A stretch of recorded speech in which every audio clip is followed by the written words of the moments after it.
Before anything else, kamusta na kayo, okay?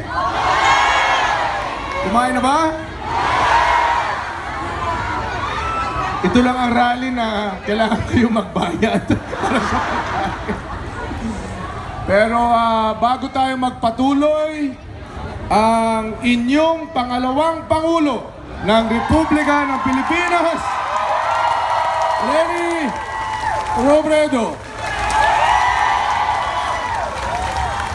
Let's give her, pakinggan natin ang kanyang mensahe.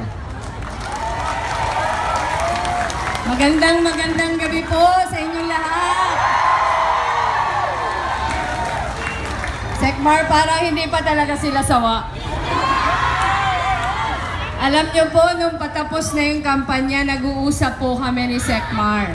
Sabi po namin, siguro sawang-sawa na kayo sa amin at parati na kayo napapanood. Pero ngayong gabi po, matabang-mataba po yung aming puso. Na kahit po tapos na yung eleksyon, yung pagmamahal niyo po sa amin, buong-buo pa din.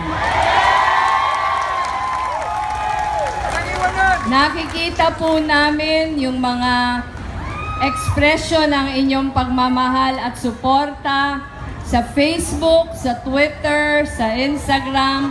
Maraming salamat po dahil yan po yung nagpapalakas ng aming loob.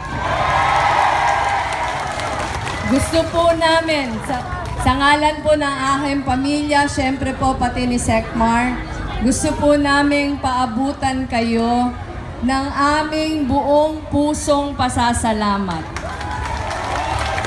At hindi niyo po kami iniwan sa laban mula noon hanggang ngayon at sana pati na po sa darating ng panahon. Kaya napakahalaga po yung inyong pagpunta ngayong gabi. Kasi po damang-dama pa din po namin yung inyong pagmamahal at suporta sa amin. Kaya maraming salamat po. I-enjoy po natin yung buong gabi.